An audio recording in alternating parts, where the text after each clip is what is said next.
নমস্কার, শুভ সন্ধ্যা সকলকে। প্রতিদিনের ডায়েরি থেকে আমি সঞ্জিতা। ডায়েরি হচ্ছে আমাদের কাছে ভীষণ প্রিয় এক বস্তু। এই ডায়েরিতে আমরা নানান ধরনের কাজ ব্যবহার করে থাকি। নিজেদের সুখ দুঃখ, আমাদের আনন্দ কষ্ট এই ডায়েরির মধ্যে বন্দী করে রাখি। তাই এই ডায়েরিটা হচ্ছে আমাদের কাছে সবথেকে প্রিয় জিনিস। অনেক মানুষ আজকালকার দিনে ডিপ্রেশনের মধ্যে দিয়ে কাটায়। সব কথা সবাইকে বলে উঠতে পারে না। তাই জন্য এই ডায়েরির মধ্যে যদি সেই কষ্ট দুঃখগুলোকে, নিজের কষ্ট দুঃখ তুলে ধরা যায়, তাহলে হয়তো কিছুটা হলেও হালকা হওয়া যায়। তো আজকে সেই রকম এক ধরনের গল্প তোমাদের কাছে শোনাবো। আমার পরিচিত এক দিদি, তার নাম শ্রুতি। পরিবারের ছোট এবং অত্যন্ত আদরের মেয়ে ছিল। তার 3 দাদা আর বাবা মাকে নিয়ে তার ছোট্ট একটি পরিবার। শ্রুতি ছিল অত্যন্ত মেধাবী। সে সব সাবজেক্টের থেকে বেশি ভালোবাসত হিস্ট্রিকে। সামনেই ছিল তার মাধ্যমিক পরীক্ষা। সব সাবজেক্টের থেকে সে হিস্ট্রিকে বেশি মনোযোগ দিয়ে পড়ত। মাধ্যমিক পরীক্ষার দিন এগিয়ে এলো। শ্রুতির দাদারা, মা বাবা সবাই খুব চিন্তিত। শুধু তো হিস্ট্রি পড়লে হবে না, প্রত্যেকটা সাবজেক্টই মনোযোগ দিয়ে পড়তে হবে, ভালো রেজাল্ট করতে হবে। কিন্তু শ্রুতি, তাকে কে বোঝায়? শেষে তার মা ভীষণ চিন্তিত হয়ে শ্রুতিকে বলল, শ্রুতি, তুমি যেটা করছো সেটা ভুল করছো। প্রতিটা সাবজেক্টই তোমাকে মনোযোগ দিয়ে পড়তে হবে। সাবজেক্টে যদি না তুমি মনোযোগ দিয়ে না পড়ো, তুমি তাহলে ক্লাসে উঠবে কি করে? কিন্তু শ্রুতি মায়ের প্রশ্নের উত্তরে বলল, দেখো মা, ইতিহাস ছাড়া আমার কোনো সাবজেক্টই ভালো লাগে না। যে আমার কিছুতেই মাথায় ঢোকে না অন্য সাবজেক্ট। আমার পড়তে বসতে ভালো লাগে না অন্য সাবজেক্ট নিয়ে। আমার হিস্ট্রি খুব ভালো লাগে মা। আমি ইতিহাস পড়ে আমি অনেক দূর পর্যন্ত পৌঁছাবো, তোমাদের স্বপ্ন পূরণ করবো মা। তখন শ্রুতির মা বলল, বুঝতে পেরেছি শ্রুতি, সব স্বপ্ন তোমার পূরণ হবে যদি তুমি সব সাবজেক্ট যদি মনোযোগ দিয়ে পড়ো। এই বলে সে বেরিয়ে গেল ঘর থেকে। শ্রুতি মনোযোগ দিয়ে প্রত্যেকটা সাবজেক্ট তার মায়ের কথা শুনে পড়তে থাকলো।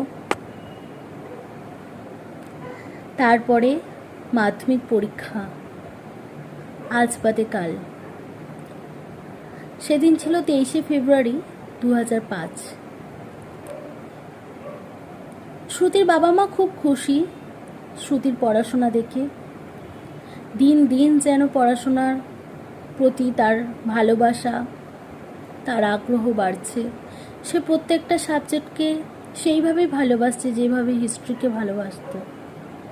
এইভাবে তার দাদারা, তার বাবা মা ভীষণ খুশি। 23শে ফেব্রুয়ারি সকালবেলা শ্রুতি তাড়াতাড়ি ঘুম থেকে উঠে ব্রাশ করে বই নিয়ে বসে গেল। তখন প্রায় 4:04। তারপর সময় হয়ে আসছে, কাটা দেখতে দেখতে প্রায় সকাল 9টা বেজে যায়। শ্রুতির মা তাড়াতাড়ি রান্না শেষ করেই শ্রুতিকে নিয়ে খাইয়ে দাইয়ে পরীক্ষা দিতে নিয়ে যাবে পরীক্ষার হলে। স্কুল থেকে অনেকটা দূরেই অন্য একটি স্কুলে শ্রুতির পরীক্ষার সিট পড়েছিল। তার বাবা মা দাদারাও সবাই প্রথম দিনের পরীক্ষাতে শ্রুতির সাথে যেতে চাইল ভীষণ আনন্দে। পরীক্ষা চলাকালীন প্রতিটা দিন শ্রুতি ভোর 4টের সময় উঠে পড়তে বসত। সকাল 9টা সময় উঠে ফ্রেশ হয়ে মায়ের হাতের রান্না খেয়ে মায়ের হাত ধরে পরীক্ষা দিতে চলে যেত। পরীক্ষা শেষ হয়ে এলো। শেষ পরীক্ষার দিনকে শ্রুতিকে নিয়ে যখন বাড়ি ফিরে তার মা জিজ্ঞেস করলো, বাবা তুমি পরীক্ষা ঠিক মতন দিয়েছো তো? তুমি হিস্ট্রির মতন প্রত্যেকটা সাবজেক্ট ভালোভাবে পরীক্ষা দিয়েছো তো? শ্রুতি হেসে বলে, মা তুমি চিন্তা করো না, প্রতিটা পরীক্ষাই খুব ভালো হয়েছে। আশা করি আমি প্রতিটা পরীক্ষায় ভালো নাম্বার পাবো মা। এই শুনে শ্রুতির মা ভীষণ আনন্দিত হলো। এদিকে শ্রুতির বাবা আগে থেকে টিকিট কেটে রেখেছিল। শ্রুতির পরীক্ষা শেষ হওয়ার দিনকে শ্রুতিকে নিয়ে, তার মাকে নিয়ে, দাদাদেরকে নিয়ে সে সিকিম বেড়াতে যাবে, প্রায় 8-10 দিনের ট্যুরে। তো সেটা শ্রুতিকে জানানো হয়নি। এদিকে শ্রুতি স্কুল থেকে পরীক্ষা দিয়ে বাড়িতে এসে দেখে এতগুলো লাগেজ গোছানো। কি ব্যাপার, কোথায় যাবে তারা? তারপরে সে জানতে পারলো দাদাদের থেকে যে তারা যাচ্ছে সিকিম বেড়াতে। ভীষণ খুশি শ্রুতি। তো বেরিয়ে পড়ল। রাত্রির 8টার সময় ট্রেন ছিল। তারা লাগেজ গুছিয়ে হাওড়া স্টেশন পৌঁছালো। শ্রুতির বাড়ি ছিল চন্দননগর। ওখান থেকে ট্রেন ধরে সোজা হাওড়া স্টেশন। হাওড়া স্টেশন থেকে একটা ট্যাক্সি ধরে সোজা পৌঁছে গেল শিয়ালদা। পৌঁছেই কোনো রকমের প্রায় বেজে গেল তখন 7:30। ট্রেনে উঠে পড়ল কোনো রকমের।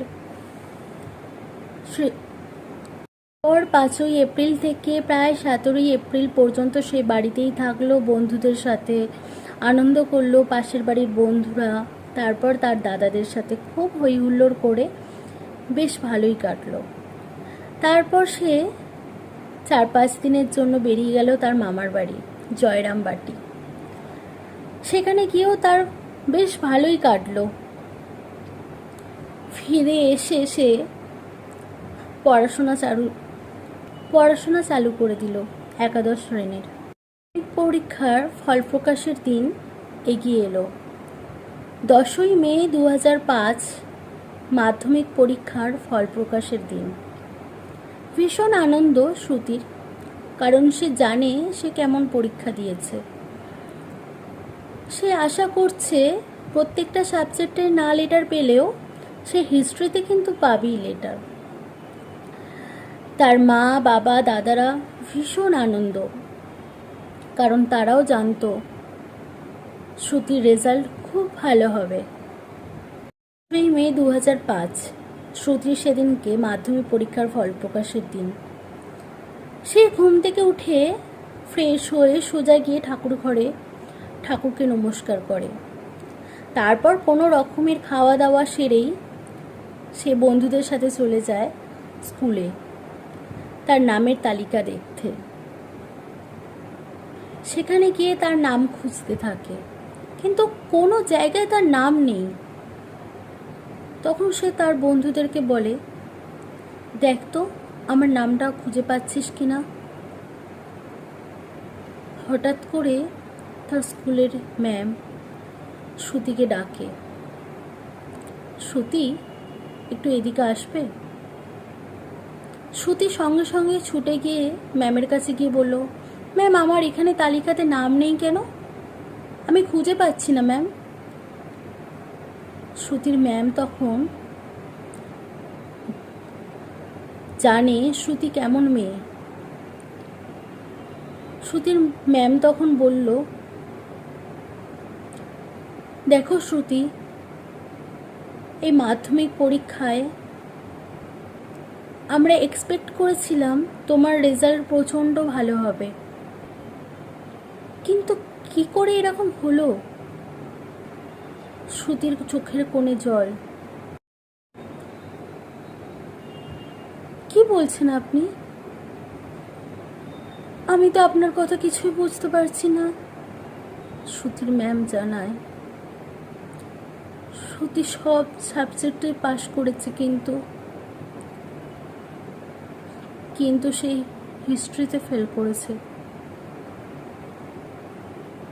শ্রুতি শুনে ম্যামকে বলল, ম্যাম ম্যাম এটা কি করে হতে পারে? আমি সেই ছোট্ট থেকে আমি হিস্ট্রিটাকে ভালোবাসি, কি করে হতে পারে ম্যাম?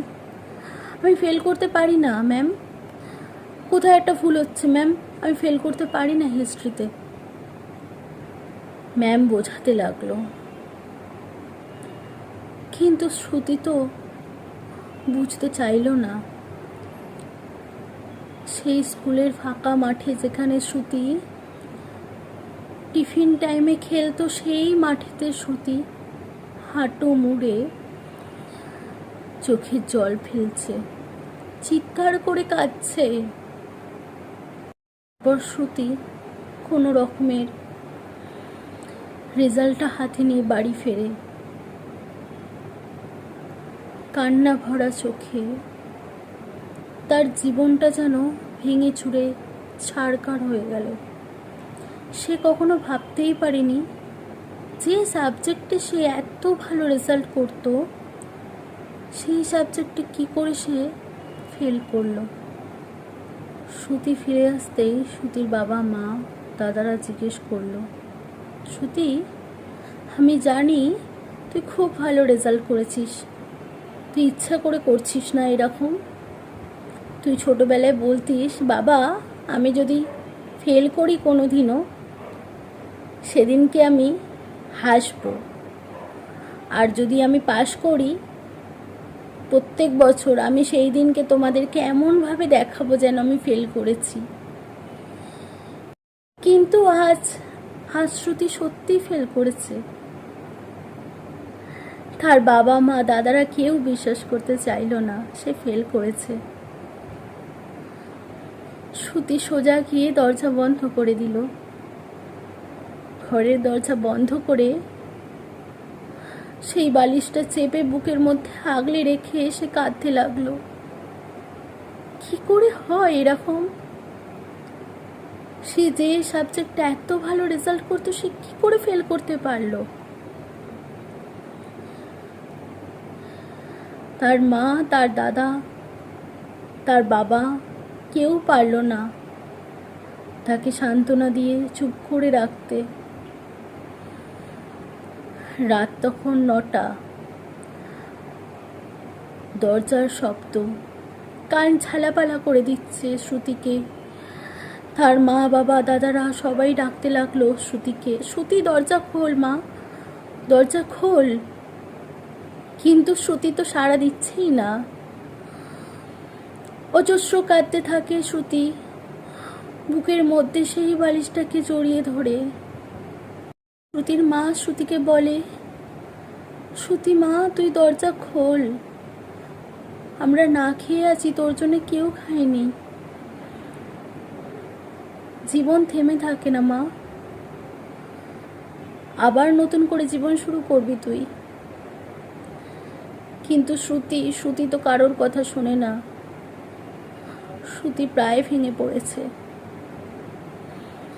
সে তার বাবা মা দাদা তারা যদি না খায় শরীর খারাপ করবে, তাই সে তার বাবা মা দাদাদের জন্য ঘরের দরজা খুলে বাইরে এসে তাকে বলে, তার মাকে, মা চলো খেতে বসি। কিছুই ভালো লাগছে না শ্রুতির, ভাত নিয়ে নাড়াচাড়া করছে। তারপরে তার মা তাকে ভাতটা মেখে খাইয়ে দিল ডাল দিয়ে। তারপরে শ্রুতি তার নিজের ঘরে শুতে গেল। সেই দিন রাত্রিটা শ্রুতির মা শ্রুতিকে নিয়ে শুলো। এইভাবে তার কিভাবে একটা মাস চলে গেল। শ্রুতি ভুলতে পারল না তার জীবনের ঘটে যাওয়া এই মুহূর্তটা। তখন সে তার কষ্ট তার দুঃখগুলোকে ডায়েরির মধ্যে তুলে ধরল, সেইখানেই বন্দি করে রাখলো তার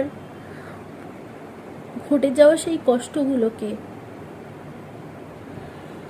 এইভাবে স্কুলের ম্যাম, মা, বাবা, দাদারা সবাই তাকে বোঝালো শ্রুতিকে পড়াশোনার জন্য।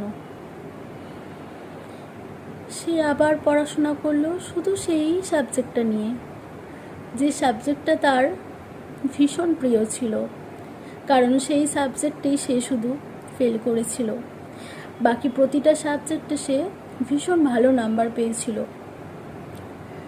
সেই সাবজেক্টটা নিয়েই সে সারাদিন পড়তে থাকলো।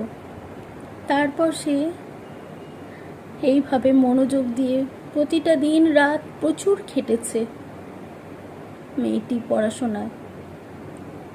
তারপর আবার ফিরে এলো মাধ্যমিক পরীক্ষা 2006 23শে ফেব্রুয়ারি। কিন্তু তার শুধুই যে হিস্ট্রি পরীক্ষার দিন পড়েছিল 3 মার্চ। সে গেল স্কুলে পরীক্ষা দিতে। যে স্কুলে তার সিট পড়েছিল আগের বছর, সেই স্কুলেতেই পরীক্ষার সিট পড়েছে এবছরও। সে প্রতিদিনের মতন সকালবেলায় ওঠে। এবার আর আগের বছরের মতন ভোর 4টের সময় ওঠেনি। সে সারা রাত জেগে পড়েছে, যদি তাকে আবার সেই পছন্দের সাবজেক্টে ফেল করিয়ে দেয়। তারপরে সে পরীক্ষা দিতে গেছে। এবার তার মাকে নিয়ে নয়, এবার সে একাই গেছে পরীক্ষা দিতে। হিস্ট্রি পরীক্ষা দিয়ে ফিরে সে সেই 4 দেওয়ালের মাঝেই নিজেকে আটকে রেখেছে। আগের বছরের মতন এবছরে আর কোথাও যায়নি সে পরিবারের আত্মীয় স্বজনের কাছে মুখ দেখাতে পারেনি। সেই যে মেধাবী মেয়েটা, আজ সে ফেল করেছে। আর মাধ্যমিকের ফল প্রকাশের দিন 8 মে 2006। সে গেল, কে তালিকা দেখল। ফার্স্টেই তার নাম ছিল। সে ভীষণ খুশি হয়, তবু কোথাও যেন কষ্টটা থেকে যায়। তার 1 বছরের সেই হারানো দিনগুলো যে সেই ডায়েরির মধ্যে তুলে ধরেছিল, সে বাড়ি ফিরে সেই ডায়েরিতেই লিখতে থাকলো তার আজকের মুহূর্ত, তার আজকের মনের কি অবস্থা। তারপরে সে 11-12-এ ভালো রেজাল্ট করলো। তারপর সে হিস্ট্রি অনার্স করে। শ্রুতির পড়া প্রায় অনেক দূর পর্যন্ত গেল। সে গ্র্যাজুয়েশন করলো হিস্ট্রি অনার্স নিয়ে। তারপরে তার স্বপ্ন ছিল সে স্কুল টিচার হবে, হিস্ট্রি নিয়ে পড়বে, সকল ছাত্রছাত্রীকে পড়াবে। তো হিস্ট্রি পিএইচডি করলো হিস্ট্রি নিয়ে। শ্রুতি হিস্ট্রিতে পিএইচডি করে সে স্কুল টিচার হলো। যে স্কুলে সে ছোট্ট থেকে পড়তো, সেই স্কুলেতেই সে হিস্ট্রি টিচার হয়ে গেল। শ্রুতির মা বাবা দুজনেরই বয়স হয়েছে। শ্রুতির 3 দাদার বিয়ে হয়ে গেছে, শ্রুতি বাকি ছিল। শ্রুতি বলেছিল যে বাবা মাকে, যেদিন আমি আমার স্বপ্ন পূরণ করতে পারবো সেদিনকেই আমি বিয়ে করব, তার আগে আমাকে বিয়ে করতে বলো না। তার বাবা মা তাই কথাই শুনেছিল। এখন শ্রুতি চাকরি পেয়ে গেছে, তার স্বপ্ন পূরণ হয়ে গেছে। তাই বাবা দেরি না করে, তার বাবা তাড়াতাড়ি একটা ঘটক লাগিয়ে শ্রুতি দেখাশোনা করে। একটা ভালো সম্বন্ধ আসে শ্রুতির। শ্রুতির বর ছিল SSKM হসপিটালের ডক্টর। শ্রুতির শ্বশুরবাড়িতে সেরকম কেউ ছিল না। শ্রুতির শ্বশুর শাশুড়ি আর বরকে নিয়েই তার ছোট সংসার। তো এই ভেবেই শ্রুতি সম্বন্ধটাকে হ্যাঁ করে দিল। শ্রুতির বিয়ে হলো 2015 22 নভেম্বর। শ্রুতি বিয়ে করে কলকাতা চলে গেল। এই করে বেশ ভালোই কাটলো কয়েকটা মাস। হঠাৎ করে শ্রুতির মা সকালবেলায় ফোন করে, সেদিন ছিল জানুয়ারি মাসের 27 তারিখ। হঠাৎ করে শ্রুতির মা শ্রুতিকে বলে, শ্রুতি শ্রুতি তোর বাবা আর নেই। শ্রুতি শ্রুতি কথাটা শুনে যেন শ্রুতির পা থেকে মাটিটা সরে গেল। শ্রুতি মেঝেতে বসে অজস্রী কাঁদতে লাগলো যে সে কি করে এই কথাটা মেনে নেবে, কি করবে তখন কিছু বুঝে উঠতে পারলো না। শ্রুতি সঙ্গে সঙ্গে তার স্বামীকে গিয়ে বলল, আমার বাবা আর নেই জানো, আমাকে এক্ষুনি যেতে হবে চন্দননগর। শ্রুতির বর শ্রুতিকে নিয়ে সোজা চলে গেল চন্দননগর। আর একটু দেরি না করে শ্রুতি সেখানে পৌঁছালো। তখন তো আর বাবা নেই, বাবার দেহটা পড়ে। শ্রুতির 3 দাদা বৌদিরা মিলে শ্রুতির বাবার কাছে শ্রুতিকে যেতে দিল না, কারণ তাকে তো আটকে রাখা যাবে না। সে বাবাকে নিয়ে অজস্র জড়ি ধরে কাঁদবে, তখন ধরে রাখা যাবে না। কিন্তু শ্রুতির বাবাকে তো নিয়ে যেতে হবে, সময় হয়েছে শ্মশানে। তাই বেশি দেরি করে না করে শ্রুতিকে সরিয়ে নিয়ে তার বৌদিরা চলে গেল। তারপরে শ্রুতির বাবার দেহটাকে নিয়ে গেল সৎকার করতে। শ্রুতির মা একদম ভেঙে পড়েছে। শ্রুতিকে নিয়ে তার বৌদিরা, তার মা ভীষণ কান্নাকাটি করতে থাকলো। প্রায় 10-12 দিন পর বাবার কাজ হলো, শ্রাদ্ধ শান্তি কমপ্লিট হলো। শ্রুতি বাড়ি ফিরে গেল কলকাতায়। তার কিছুদিন পরেই শ্রুতি মা হওয়ার খবর পেল। শ্রুতি জানতে পারল শ্রুতি মা হচ্ছে। ভীষণ আনন্দ শ্রুতির। তারপরে শ্রুতি সেই আনন্দে তার মাকে খবরটা জানালো। শ্রুতির বাবা নেই, কিন্তু মা আছে। মা দাদারা ভীষণ খুশি শ্রুতির এই খবর পেয়ে। তারপরে হঠাৎ প্রায় 9 মাস 15 দিন বাদে শ্রুতি মা হলো। সেদিন ছিল 16 এপ্রিল 2017। সেই দিনই তার কন্যা সন্তান জন্ম দিল। শ্রুতি কোনো রকমের চোখটা হালকা খুলে তার মেয়ের মুখটা দেখতে চাইল। তারপরে পরিবারের সকলকে জানালো ডক্টর যে শ্রুতি কন্যা সন্তানের জন্ম দিয়েছে। শ্রুতির মা দাদারা ভীষণ খুশি। শ্রুতির স্বামী তিনিও খুব খুশি। তারপরে হঠাৎ করে শ্রুতি চিরতরের মতন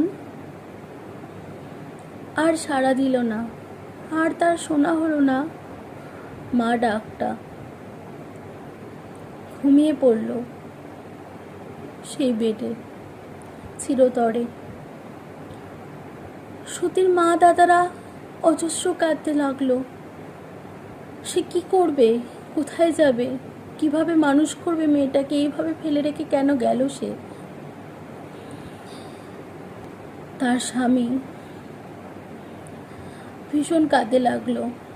সে কি করবে, এই বাচ্চাটাকে নিয়ে কিভাবে বাঁচবে সে শ্রুতিকে ছাড়া। শ্রুতির মা শ্রুতির কন্যাকে নিয়ে সেই বাড়িতে চলে গেল চন্দননগর, যেখানে স্মৃতি ঘিরে রয়েছে শ্রুতির, সেইখানেই চলে গেল। শ্রুতির মা শ্রুতির মেয়ের নাম রাখলো স্মৃতিকণা।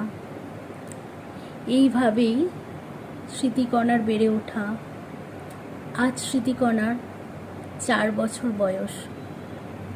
16ই এপ্রিল স্মৃতিকণার দিদা ধুমধাম করে তার বার্থডে সেলিব্রেট করলো। এইভাবে প্রতিটা দিন স্মৃতিকণা তার মায়ের গল্প শুনতে শুনতে বড় হতে শুরু করলো। এই স্মৃতিকণার জীবন কাহিনী এবার তোমাদেরকে শোনাবো। তার বেড়ে ওঠা 4 বছর ধরে, সে এবার কোন স্কুলে পড়ছে, তার ভালো লাগা, তার পছন্দ, সব কিছু নিয়ে শুনতে হলে তোমাদেরকে কি করতে হবে? সাবস্ক্রাইব করতে হবে আমার চ্যানেলটাকে। প্রতিদিনের ডায়েরি থেকে আমি সঞ্জিতা। বেল আইকনটা প্রেস করবে, তার সাথে লাইক কমেন্ট অবশ্যই দিও, আর শেয়ার করতে হবে, সাপোর্ট করতে হবে, ভালোবাসতে হবে। নতুন নতুন গল্প নিয়ে আমি আবার আসবো তোমাদের কাছে প্রতিদিনের ডায়েরিতে। সবাই ভালো থেকো, সুস্থ থেকো। Tata, good bye. আজকে এখানেই শেষ করলাম।